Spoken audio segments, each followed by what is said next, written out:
Hi, John. How are you? I'm doing great. Sorry for the delay. Had some technical difficulties. You're right on time.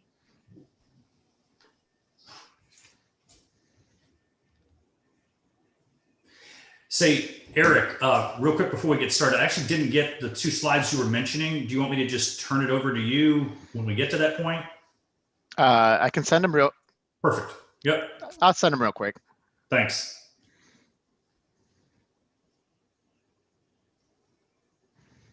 I'm going to grab a headset because I've got an echo here.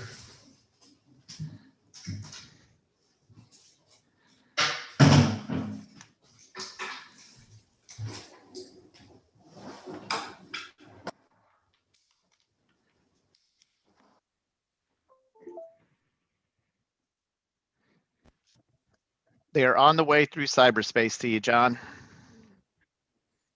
Wonderful. Oh, much better. Yeah. All right, we will go ahead and get started. I wanted to thank our guests for coming out today. Eric and John are both from our friends at MicroFocus, and they're going to be giving us a cybersecurity overview and just telling us a little bit about what it is that they do. I will turn it over to you guys. Yeah, wonderful. Thanks. So wonderful. Thanks so much for the opportunity. It's great to be here. I'm John Fange. I'm Federal CTO for CyberRes, which is MicroFocus's cybersecurity software portfolio. Eric?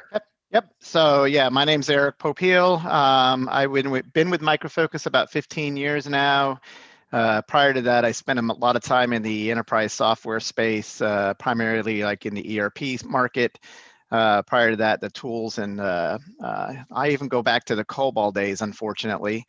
So I am also a CTO organization focused primarily on the central and west regions on the US. So really working with C-level executives and senior level executives, trying to help not only understand what challenges they're going through, what the analysts are seeing, what we're seeing. It's kind of more of a collaboration type position to make sure that everybody kind of understands what's happening and why, and where not only we as an organization need to be going, but where they also need to be going as well. Does that make sense?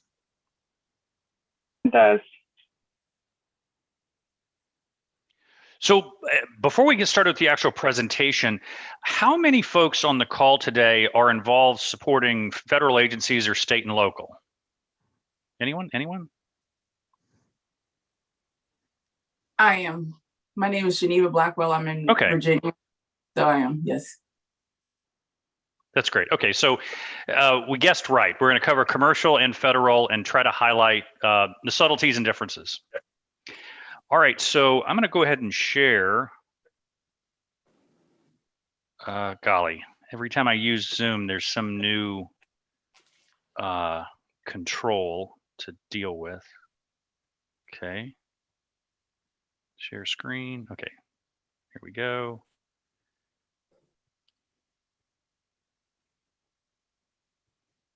All right, can everybody see the CyberRes splash screen I've got up? We can, John. Yeah. Yep, that's great. So we're going to cover a variety of topics today, and Eric and I are going to do this very interactively. And since we've got such a tight group here, please feel free to stop and interrupt us with any questions.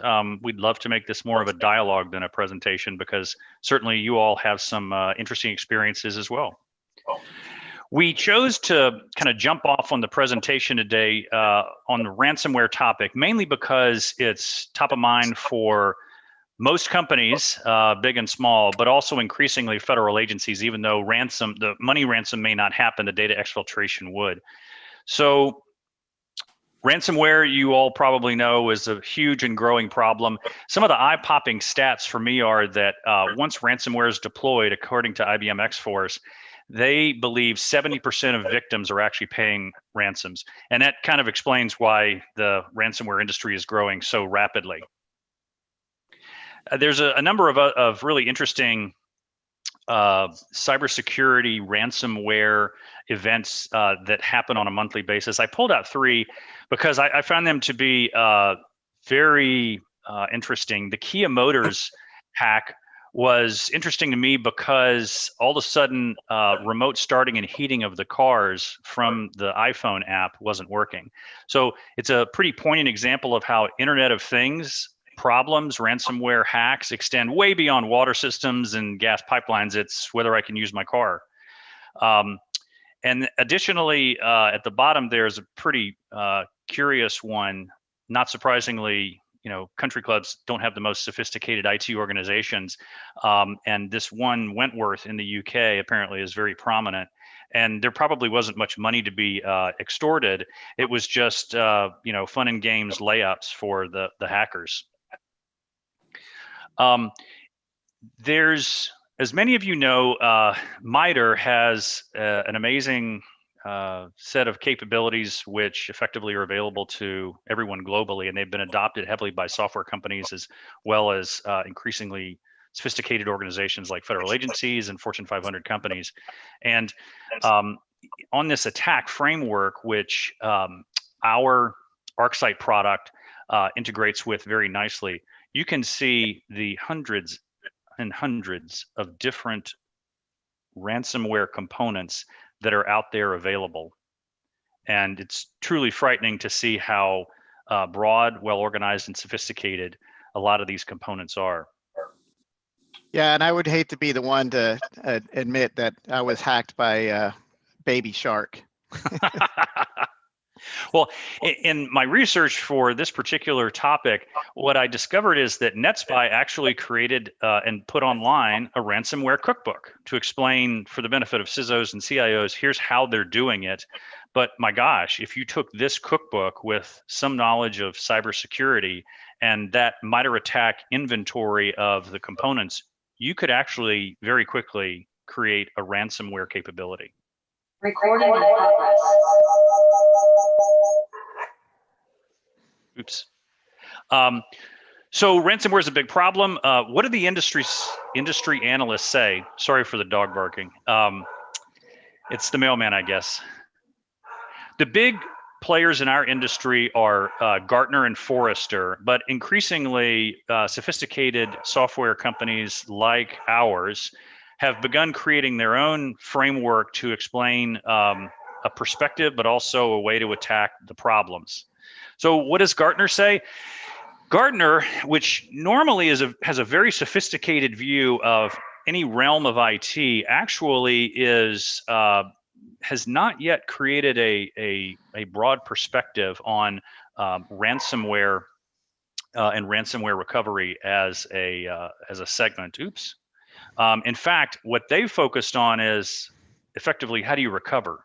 So they seem to believe that every company will get hacked, is hacked, and what are the steps that you can take, the products that you should have already implemented that'll help you recover your business. Interesting perspective. It doesn't necessarily help on the prevention or the immediate response or remediation. Forrester's perspective is, I think, a little more sophisticated. They emphasize managed detection response, MDR, which is a very typical industry perspective. And you see here that they've created their own little Forrester wave graph here to point out who are the leaders, et cetera.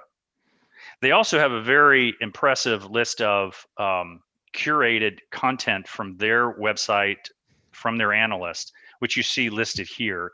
And again, in even Forrester spends about a third of their content talking about DR and business continuity. Secondly, a third on incident response, but very little on, if you will, prevention. Hey, John. So Tanisha posted in the chat there. So if 70% of the people are paying, now doesn't that kind of leave them open to future attacks as well? So in the research that I did, oops, can you still hear me? Yes, sir. Yeah. It's easy for the FBI to come out and say, don't pay the ransomware. The FBI doesn't have to worry about making payroll or making a profit. It's much harder for organizations, particularly those that are a colonial pipeline or a water treatment system, et cetera. What most of the if you will, experts that I talked to said that most companies rationalize this is their, if you will, speeding ticket. They didn't have the right prevention in place. They're just going to have to take this cost as a lesson learned. And at that point, hopefully, they envision that they'll increase their cyber resilience, but also invest more heavily on prevention and fix the gaps. Will it end it every time? No, but that's the reality of where we are. Yeah, and I'll add on to that, right? So, you know, what I see a lot of times is it's kind of like a boat in the ocean, right? When you pay your ransomware, you know, fees or whatever, it's kind of like the boat. You know, you spring a leak in the boat. What do? You freak out and you plug the hole in the boat as quickly as you can, right? So that you can continue to operate your business, pay your employees, take in invoices, etc. But then all of a sudden, you know, once you've plugged that hole, you know, most people, I hope, look around the boat and say, okay, well, where else am I vulnerable? Where else am I going to spring a leak? And so it certainly, you know, you would think that, you know, it would open up yourself to further attacks or further exploitation. But also, I think, you know, to kind of John's point is a lot of people are looking very quickly inside and saying, okay, we learned our lesson here. Let's not do these things. Where else are we vulnerable? And like all cybersecurity is really, and what we're seeing, and particularly around this journey to cyber resiliency that John mentioned, which we'll talk about in a moment, you know, it's all about, you know, learning and evolving and adapting at the end of the day. I mean, that's a huge part of what we're seeing in the industry right now. Thanks, Eric. Great points. So, Eric, I'm going to turn it over to you to talk through these cyber res perspectives. Yeah, sure. Wow, what a great lead in. So yeah, when we talk about so first of all, you know, I would say when you look at the market of vendors like ourselves, we've been very focused on cybersecurity, right? And what I mean by that is it's really, you know, when you look at the recent news, you know, breaches are becoming more the rule than the exception. Cybersecurity, you know, is really referring to, you know, the protection of computer systems, networks, other information technology infrastructure, the data they house, you know, protecting them from disruptions, theft, modification, damage. We have a tendency to really, you know, view cybersecurity as, you know, from a proactive standpoint. You know, how do I prevent various forms of maliciousness, and focus on areas such as authenticating users, implementing least privilege, you know, capabilities, layering in countermeasures on the perimeters and zone. And, you know, so it's thinking more about how do I deal with the fortification of what I've been doing and so on. Go ahead and go to the next slide, John. Oops. But what we see in the market is the transformation or movement towards cyber resilience. And so, you know, first of all, cyber resilience is not a new term, right? I mean, it's definitely been out on the market for a while. Matter of fact, when we as a company, you know, announced internally that we are going to make this shift from cybersecurity to cyber resilience, you know, one of the very first things I did, which is pretty much what my wife does whenever she has symptoms for any illness, she goes on Google and finds out what she's got, right? But, you know, essentially, so I went on Google and you know, cyber resilience is not a new term, but it seems to be much more in vogue now and becoming more and more important. So when you look at cyber resilience, it measures how well an entity can continue operating, delivering its goods and services as intended and expected, regardless of cyber attacks, technical failures, or any other significant events out there that would disrupt normal operations. And therefore, it tends to focus on areas such as business continuity planning, implementing secure redundancy for those critical business systems, and continuously examining those potential attack services so that we can continue identifying and accessing attackers' actions. One of the things that I use a lot in my presentations is a website called Information is Beautiful. It's a great site, right? It shows all the cyber breaches that are happening, and kind of makes some of those bubbles, shows how big they are, what's the scope of each of the breach. Yeah, everything is beautiful. And it's really kind of cool because my story I tell a lot there is, I was literally sitting on an airplane one day, and I had been notified of a breach from one of those bubbles on Information is Beautiful. And I was filling out my paperwork so that I could get my free credit monitoring, potentially any compensation. So, filling out my claim for this very large company that was, highlighted on this website. As I hit the send button to send off my information, as my email synced, I got another notification from yet another big name bubble that was on the list on the credit card side. So, I was like, come on, you got to be kidding me, right? And so, I mean, everybody on this call, I'm sure is just, we get so many breach notifications now. It's almost like junk mail, right? So we just kind of don't really pay attention to it a whole lot anymore. So, I guess the point of all this is, I hate using the words because they seem to be very overused now, but you have to assume breach. I was actually having a conversation with a bank yesterday. Actually, I was there personally. I was opening a new account, and one of the ladies asked what I did, and when I shared what I did, she goes like, "Oh, and she mentioned one or two, fairly visual events like Colonial Pipeline and stuff, and she goes like, wow, those are amazing that those things happen, and so those are like really big nuggets." And I'm like, the sad thing is if you really, follow a lot of the news threads that are out there, this happens all the time. Those are the only the 2 or 3 that you guys have heard about, right? So it's almost like a daily occurrence that goes around internally here that, hey, by the way, so-and-so was hacked for this reason, so-and-so was hacked for that reason. And so it's kind of crazy in that type of area. So what we, again, just to kind of sum up, what we see is a lot of companies really, again, I don't want to say we're moving away from cybersecurity. That's not true by any stretch of the imagination. But what we're really doing is expanding the focus from just cybersecurity to include cyber resilience. And I'll go into a little bit more detail around that as well. Any questions, thoughts, feedback? Okay, go ahead and go to the next slide. So I like to call this the Wheel of Fortune slide, right? And so when you look at cyber, security in particular, a lot of it has to do around, as we discussed a few moments ago, the ability to withstand and defend.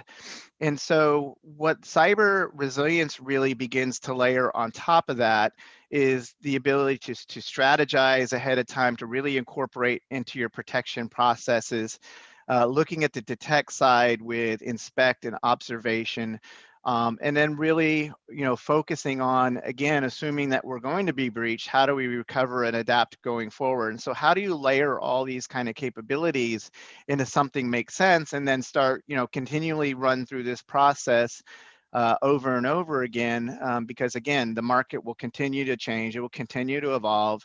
Actually, go back one slide real quick. Not quite done there, John. So one of the things that's interesting, and the reason why I think this is becoming more and more important, as I mentioned before, cyber resilience is not new in the market, right? The reason I think it's becoming more in vogue is, besides the fact that we're assuming breach now, I'll tell a little story. How about that? So actually, I told this to John yesterday. He didn't know, but one of the things I do outside of my day job is me and my wife host karaoke at a bar on Saturday nights. And so we've done this for the last 7-8 years. It's kind of our creative outlet, right? So we actually run karaoke there. And so we have our own set of regulars that come in all the time. And there was this one lady that came in, fairly often. She was one of our regulars. And I knew she did something technical. I didn't know she was exactly in IT, but I knew she did something technical. And then I found out she was in IT. And it was right at the time where we as a company were internally discussing this transition to cyber resilience. So I said, I thought it was a great opportunity that, finding out she's in IT, let's run this strategy past her. And I shared with her that, hey, we're cybersecurity. She goes, oh, I'm cybersecurity too. I'm like, hey, well, hey, we're transferring over or transitioning to more of a cyber resilience strategy. And I went over through the strategy with her a little bit. And she looked at me dead on and said, I head up all cyber resilience for so-and-so financial company. And it was literally one of the top 5 financial companies in the world. And I was like, wow, okay. So first time I'd actually heard of somebody having a position in charge of all cyber resilience, outside of, maybe a CISO type of thing, but that's implied. So I was kind of curious about this. So I started talking to her, and I started also sharing that story with a lot of, C-level executives that I've been talking to. And so a lot of them are sharing that, here the trend is over the last couple of years is people are beginning to create an office, just like a chief security officer or chief privacy officer. They are also creating positions of resiliency office or chief resiliency officer or something along those lines. And so it is becoming that important that to people to focus on not just cybersecurity, but cyber resilience and tie in a lot of the traditional aspects of backup recovery, adaptation, and those type of things so that they can ensure that it's all in one roof. Now, what's interesting about this particular individual, to wrap this story up, is she did such a bang up job at this top 5 financial firm that last year she received, she was one of 3 people worldwide, that received an award, a special award they give out. It was highly lucrative for her, highly prestigious, et cetera, for her work that she had done in cyber resilience. Now, the reason I mention that is because she actually got a promotion out of that. But she didn't get promoted within IT. She got promoted to operational resilience, right? So what we're also seeing is a tag into more of the corporate side of the house, the non-IT side of the house, which is focused on operational resilience. So we're seeing a very strong tie now between cybersecurity, cyber resilience, and even operational resilience. And certainly, we can all look back on 2020 and say that, well, yeah, there were a lot of aspects of the pandemic that affected IT, but it didn't just affect IT, it affected businesses in general, which did affect IT as well. So there's a very strong tie there between those types of activities. Does that make sense to you all? Do you have any questions, thoughts you want to add, observations that you've seen yourself, etc.? That's a really good point, Eric, the operational resilience, because every shareholder, CEO, CFO, and COO cares about that. Historically, though, they may not have cared until the last couple of years about cyber resilience. Yeah, I would say it spans across a lot of different entities now, right? And so you're right. Certainly the COO may not have cared as much about IT as long as he was getting his numbers and the machines were operating and those type of things. The CFO might not have cared as much about IT as long as they were maintaining their budget. Legal compliance and all of these other areas now, which have all been drawn into the circle, along with data privacy concerns, which is another major trend we can talk about. There's a lot broader cross-functional team across that, right? And so what we see is a lot more people involved in this process, where before it may have been an IT-only function or a function within certain pieces of the organization that really didn't talk to each other. So certainly over the last 18 months, the pandemic, if nothing, has forced the organizations to talk more fluidly across different silos and lines. Make sense?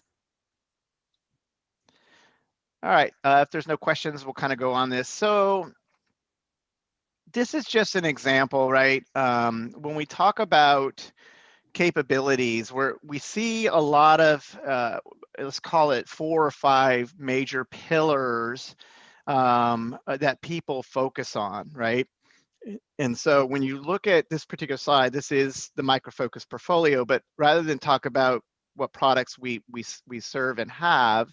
Let's talk about it more from a capabilities perspective, right? Kind of up in the upper left. Well, actually, let me start kind of in the bottom right. Is accelerating detection and response. I mean, this is your typical SIM type of environments that we have out there. And so these are the environments that are, you know, historically been really tied strongly to cybersecurity, of, you know, understanding what's coming in, how do we do threat detection? How do we do remediation after the fact? How do we do automated processes to orchestrate our responses? And then now layering in a lot of things along the lines of user and entity behavior analytics, right? And I'll talk about that in a moment, because that kind of really applies to everything across the board here. Also, identity is something that is very strong as well, and very trenched in IT and securing application threats. What's kind of the newcomer into the play, and again, it's not necessarily new, but it certainly has a hyper focus over here in the last year or two, is data protection and privacy, and how that particular market is evolving, right? And so when you look at data privacy and protection, you know, again, I think that, you know, companies did a very good job of for the most part, if they had sensitive content or personal content that was sitting in a major system like a ERP system or a CRM system, they were pretty good about, you know, recognizing that and even adhering to whatever regulations, protecting transactions over the wire. So a lot of the technical aspects of data protection were done. There were some areas that maybe not were as touched as maybe as good as they should have been. Take test data management, for example. Not necessarily a very exciting topic, right? And it's been around forever and a day, even going back to my COBOL days, you know, having test data and having good test data that, you know, mimicked production were really good things. And of course, even back then, we typically had copies of production data because data privacy didn't really exist back then, so to speak. But one of the things that drove me absolutely bonkers as an IT professional was debugging a problem in my code that was not caused by my application, but caused by bad data or poor test data and so on, right? So how do you make sure that we don't slow down those processes? As a matter of fact, the release cycles are accelerating exponentially at this point. So kind of the point of this is that, you know, that was an IT only problem, right? And so you had, you know, myself, who was a developer, you might have John, who's in quality assurance and testing and those type of things. We're both in IT, and we could come up with this elaborate scheme to, you know, de-identify all of the sensitive content in all of these applications, and it'd be great. And then when we, you know, present that to our senior management with a price tag, they would look at us like, you're out of your mind, right? And so there was a big carrot, but there was no stick, right? And so we would solve the problem within IT, and John would say, hey, here's your data set. It's got production data in it, or XXX and those type of things, and we deal with it and all the other things that go along with it. Well, now with data privacy regulations and GDPR, CCPA, CPRA, PIPEDA, KVKK, whatever it is, right? Now it matters, and there is a stick. As a matter of fact, I shared on a data privacy webinar last week that if you're in Turkey and you don't protect your sensitive data according to the regulations, not only do you get fined, but your senior executive, your chief privacy officer, can go to jail, right? So things are beginning much more stringent in that marketplace. And so, you know, as regulations continue to tighten down, I think you're going to see that more and more prevalent. Now, would ever get that to that point here in the States? I don't know, but I certainly see the financial penalties, you know, going up if this problem doesn't get solved appropriately. Okay. So a couple things here. So obviously, you know, you have to manage your crown jewels and protect your data.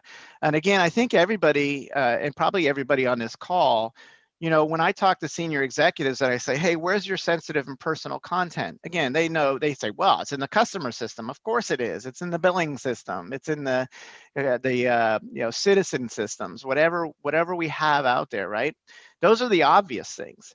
What's the not so obvious is the upstream and downstream systems that either feed into or feed out of those systems, and all of the fringe systems, like, for example, fringe marketing or fringe websites, and all these systems that do all these things that may or may not have sensitive content. And so when I start typically having a discussion around those type of things, I would say almost to perfection, almost every senior executive starts getting a little uncomfortable with saying definitively, yeah, we know exactly what's in there, or we don't. Matter of fact, we don't, we can even, know, for example, or discover if somebody even jammed a credit card number into a notes field, right? And so, those are things that, are still, you still got to deal with, right? But it's not the norm. So, you really need to understand your data, know what you don't know, and those type of things. On the application security side, there's a website out there called ruggedapplications.org. It's really kind of dealing with not only how do you protect your applications against obvious threat and everything like that, but also how do you build applications that are resilient in nature as well. So you want to make sure that you have capabilities, process, and strategy on how you want to build rugged applications and make them as resilient and as sturdy as possible to make sure that we minimize as much breaches as we can, and we continue and evolve through that process. The identity world is changing dramatically in the bottom left now as well.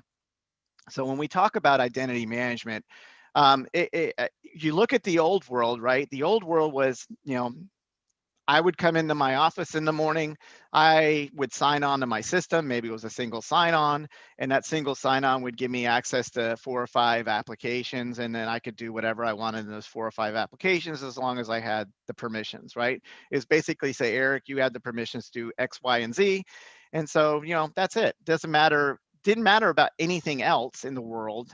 I had access to do X, Y, and Z.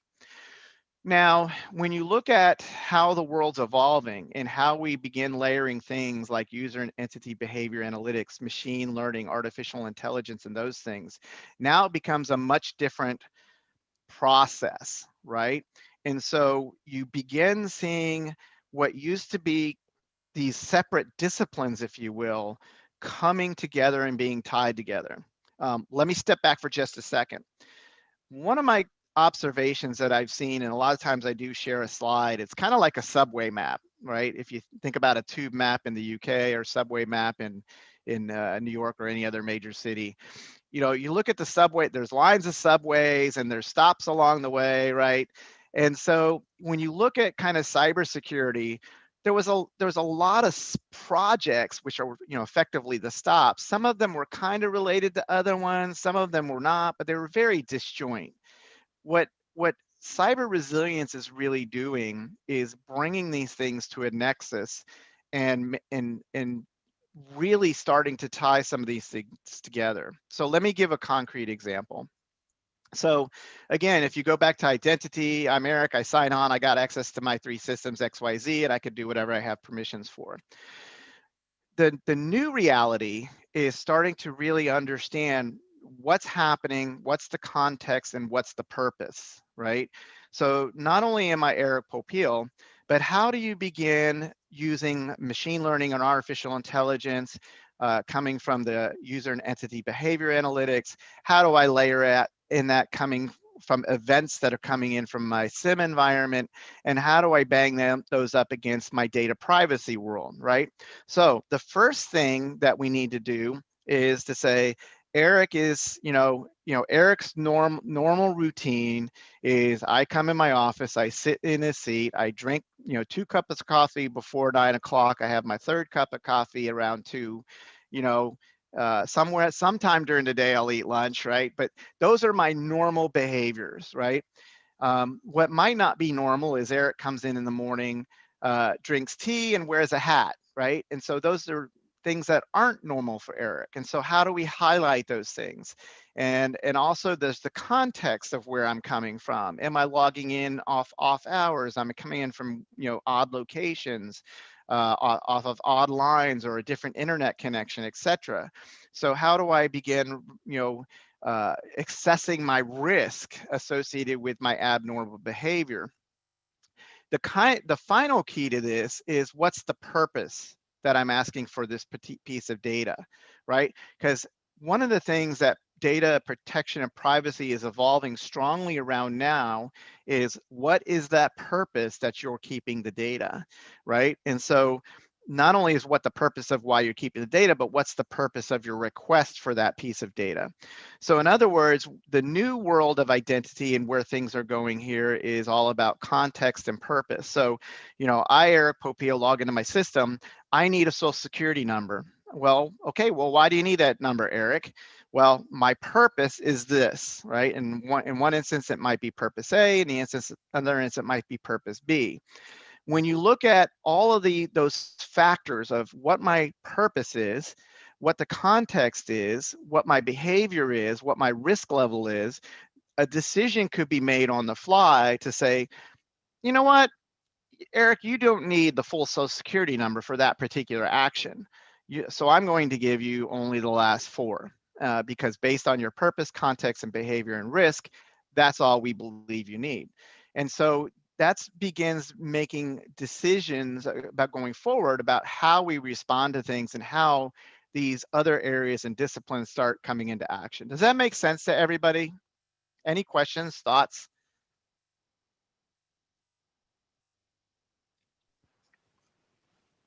Anything you want to tag on, John, before we go to the next slide? Yeah, let me just, PowerPoint is not happy with me today. I'm going to skip a couple of these slides, and I'll mention this one in passing. So for anybody who's involved in federal, you know CISA's CDM, Continuous Diagnostics and Mitigation.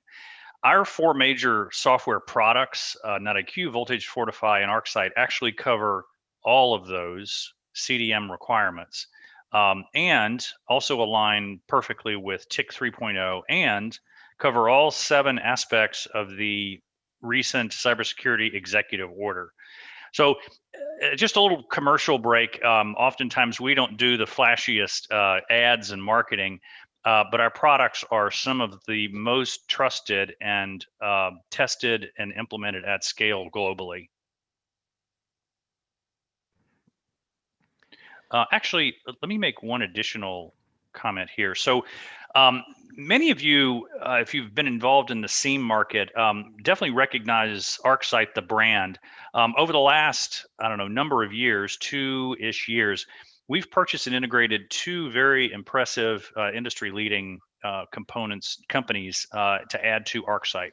One of them is a UEBA capability from a company called Interset.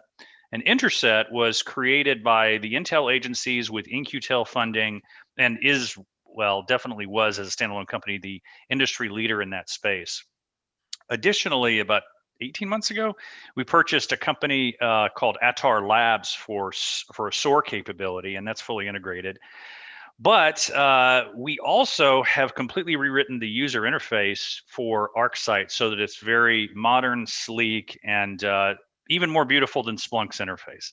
So I mention that because, again, we often don't do a good enough job marketing what's the latest with MicroFocus products, but that's a great example of where we have achieved excellence and where we're headed. So in the remaining time that we have, and I want to leave time for some questions, so maybe we'll just present for 6 or 7 more minutes, Eric, and then we'll open it up. Was to talk about where industry, as well as MicroFocus as well, sees things going. So Forrester Research actually published this great 1-page slide that shows the difference between SOAR and XDR. So you see here on the left the major kind of capabilities that a company who has, or an agency has any level of sophistication in cybersecurity would organize around and spend energy on. So security analytics, and then most recently SOAR. It's been a very, very popular topic. And as I mentioned just a few minutes ago, we purchased a global leader in SOAR called Atar Labs. Finally, where is it going? XDR. So XDR is the, extended version of MDR, Managed Defense and Response. And you see it includes a number of capabilities which are not part of the historical definitions of security analytics platforms as well as SOAR. In particular, the last 4 on there I wanted to focus on. So automated root cause analysis, EDR, automated creation of workflows, and single click response. And these capabilities, we're actually now, I can't name the countries that we're working with as part of a regional XDR capability, but there'll be extensions that MicroFocus CyberRes actually owns to our core products that ultimately will be marketing soon globally. But I've got a few graphics which kind of display what is meant by that. So let me just go to this slide. Hang on. Okay. All right. This is so annoying. Hang on. It's PowerPoint is really wanting me to scroll forward automatically. Let me just get to that slide.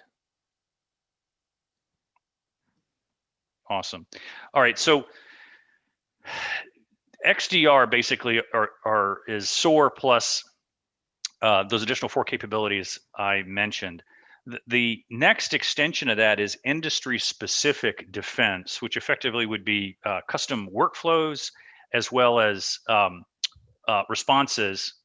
So we got somebody coming back in, such that unlike the Gartner perspective, which is you're going to get hacked, focus on recovery, this XDR/industry defender perspective really focuses on first detecting something, which you see in the light blue, and doing 3 major things simultaneously. One is to protect the existing assets and environment, network, hardware, software, et cetera, as well as respond to what has actually happened in an automated fashion. So if you will, automated SOAR would be an oversimplification, and then recover, which would be on this right-hand side.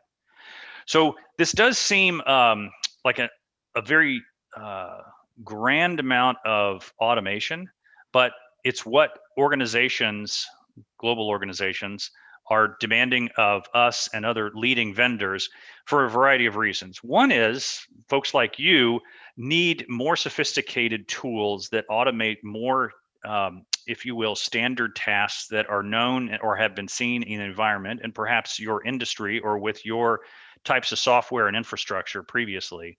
But also there's a realization that this automation can dramatically accelerate the overall response and close the breach window significantly faster than with manual steps alone. So that's where we see the industry is heading. We've gotten validation from all the major players from an analyst perspective, like Gartner and Forrester, as well as cybersecurity specific organizations. With that, Eric and I want to just open it up to any questions you've got, either about trends in the industry, careers, or specific topics that we talked about. So open floor, anyone. I have a question. Very good. And your name is? Rishi. Okay, Rishi. So the question is about, so we've discussed in quite a bit of detail about SOAR, the security orchestration automated response platforms. And I was wondering what is the best way to gain gain experience using these tools? Like, can I download them off the internet for free, or is there a licensing price, or what is the best way to gain experience using these tools? And do you primarily focus in the federal arena or commercial? I mean, I'm in the federal arena. Okay. So I'll take that one, Eric, and feel free to jump in. more than 80% of agencies in the federal space already have MicroFocus products live and operational. So that relationship with the agency is something that we work very, very hard to support the systems integrator and consultant community very actively. So honestly, if there's any specific agency you want to mention, I can probably get you connected with the right folks to give you a trial subscription. I think that most of the folks here are probably, here because they want to learn, not necessarily representing like an agency or, a company or anything like that. Is there like a community version of these products, or like a trial version that someone who's just like, a silo and not necessarily, associated with an organization is able to use them and learn? For many of our products, yes. It really just depends on the version. So as an example, Fortify now has a SaaS FedRAMP version called Fortify On Demand. So that's something that we can grant some level of license to, because we effectively have turned that product into something that can be time limited, et cetera. Some of the products don't really have that capability, Arcsight being a great example. Yeah, I would also, I don't know if this is true necessarily around SOAR, but I do know from some of the areas I'm more intimate with, particularly around data privacy, is, there's obviously a number of boards and communities out there, like for example, on LinkedIn, et cetera, where you can either have those conversations, ask questions, or get some level of experience. To John's point as well, it's kind of, I think every vendor is going to be a little bit different as to what's available and what's not. And so you just kind of, unfortunately, there's no master catalog to say, here's what you can go if you want to learn SOAR. You can't go out and Google and say, who can I get free trials and those things for, unfortunately. So it does require a little bit of digging, but that's hopefully where some of those communities will help out. We have communities that we actually host here at MicroFocus and CyberRes, but also I would suspect out in the industry as well, it might make sense. Does that answer your question? Yes, it does. I was going to say, I'll take silence as acquiescence, but good. I'm glad it did. Any other questions out there? I'll address something that's in the chat there from Roger. So Roger, you made the point that cyber resilience is operational resilience. It is, and so what we see, though, at least I'm seeing, and again, I'm interested in everybody's perspective because it is widely varied across the industry, but what I'm seeing the trend move to is cyber resilience is actually a component of operational resilience, right? And so when you look at a lot of the larger enterprises out there, at least on the commercial side, so John, you'll have to comment on the federal side, what we are seeing is is particularly with how the pandemic affected all the businesses globally, operational resilience became much more important, right? And much higher focus, but nonetheless, operational resilience focuses not only on cyber and IT, but it also focuses on the larger, picture, if you will. So that's where we see the trend, not necessarily saying what you're seeing is not correct. It certainly is. But what I am seeing is that there's a larger trend of kind of encapsulation, if you will, if that makes sense. Any other questions? John, you're on mute. So just to end cap the point about free trials, I went to the MicroFocus site. Actually, I Googled MicroFocus free trials, and it brought me to this nice landing page. And I specifically said, not product trial requests, but just what can I download right now? And sure enough, there's 42 products. If I included trial requests, which somebody might contact you just to understand, what your need is and what, agencies or organizations you're supporting, there's 34 more. Sweet. And in fact, hang on, if we go to free trials, I was actually surprised how many, let me go to, well, as I said, Fortify On Demand as well as Fortify Web Inspect, but also NetIQ Advanced Authentication. I am very impressed that we've bundled that up into a free trial. So NetIQ is our IAM offering. If we look further down here, let's see. So operations orchestration is effectively SOAR more broadly across an entire IT organization. And let me see here. Okay, there we go.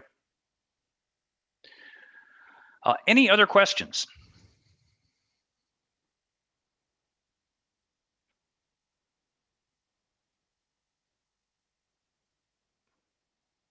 Anyone? So someone asked in the chat whether or not any of the tools help with zero-day attacks, help identify with zero-day attacks.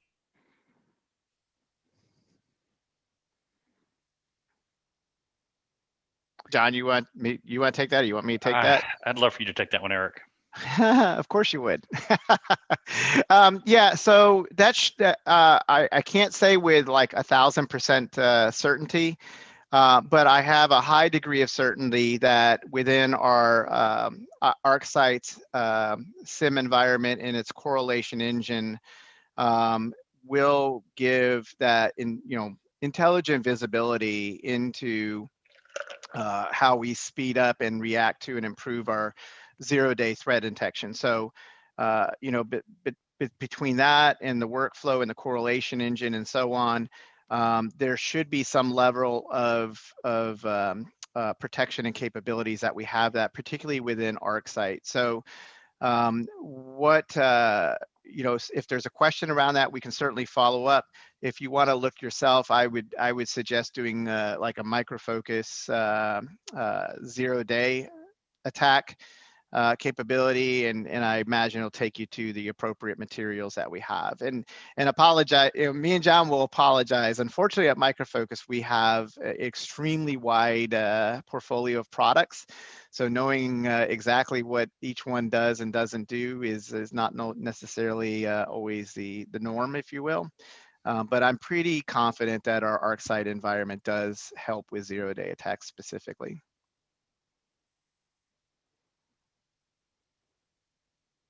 Any other questions? I'll make mention. Sorry, go ahead. Oh, I'm sorry. Yes, I had a question. My name is Geneva. I'm in Virginia. I had a question about like tech sales. So I'm just starting off in cybersecurity. I'm working on my CISSP certification and taking classes, and I've been asked to look at or to consider tech sales. Are there any trainers out there or for different platforms so I can get familiar with all the different products and all the different companies that offer, so I can put everything kind of together and more comfortable with it? Well, I'd say if you have any opportunity at all to get involved in technology sales, do it, try it. Mainly because this is an incredibly large and rapidly growing software segment, and there's no better way to understand the business value of cybersecurity software than to work with potential customers directly to help them solve that technology problem with a particular product.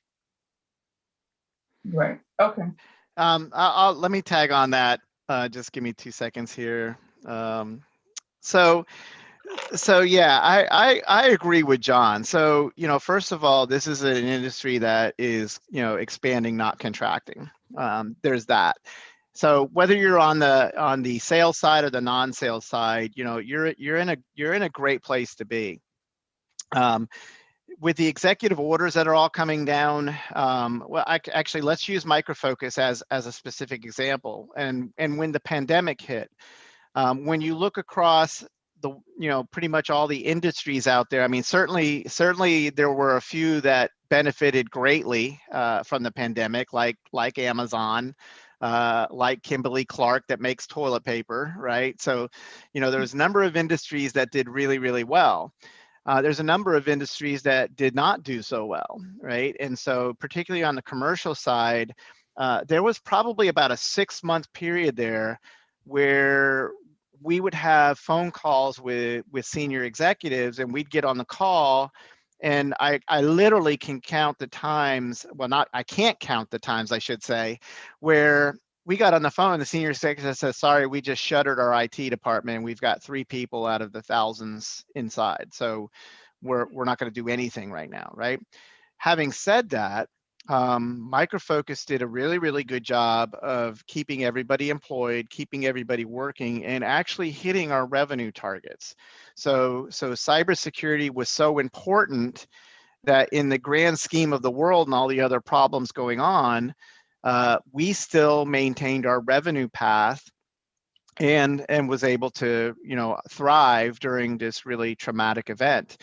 To answer your other point, the reason I was smiling and laughing and when John kind of jumped in there is that, that's something that me and John ask almost every day, right? So, what's going on in this marketplace? Who's doing this? What competitive analysis is going on? And so I would have to tell you that a huge, huge part of me and John's job is to ask questions and to do research, right? So we do at least I know I do tremendous amount of research around a particular marketplace. And then all of a sudden you hear of another one. Like for example, recently here, we investigated a company in the data privacy space because we didn't really have a great story around, what's the purpose of data and the request of purpose of data. So, we as a company had a thought process of, well, we certainly could build this ourselves, or can we acquire? And then when we look at who can we either partner with and or acquire at some point, then begins the competitive analysis, or you're working in a deal and somebody mentions this vendor that you've never heard of before. So it is a tremendous amount of research, and all I could tell you is that you have to get really, really good at doing research and digging and following, breadcrumbs to get the information you have. I wish there was a simple answer. Unfortunately, there's not. And bless your heart going through the CISP exam. I think that was one of the hardest days of my life. I probably shouldn't tell you this. I should pump you up, but but I went to my CISP exam and I was sure I failed. I walked out of the room. I walked towards the counter and I was like, this was a complete waste of time. I'm sure I failed. Somehow I passed. But anyway, looking back, it was a great experience. There's other industry certifications, which I think are really valid these days, like IAPP and CISS, et cetera. But CISP is definitely one you want to have. But let me wrap this up and say, look, sales is a lot of fun. The one thing that's different about a sales role is every day is different. Every day is a new day. The world is changing constantly. So if you are one of those people that crave not change and stability, sales may be challenging for you. But if you're one of those people that are a little ADD and crazy like me and John, it actually works out pretty well.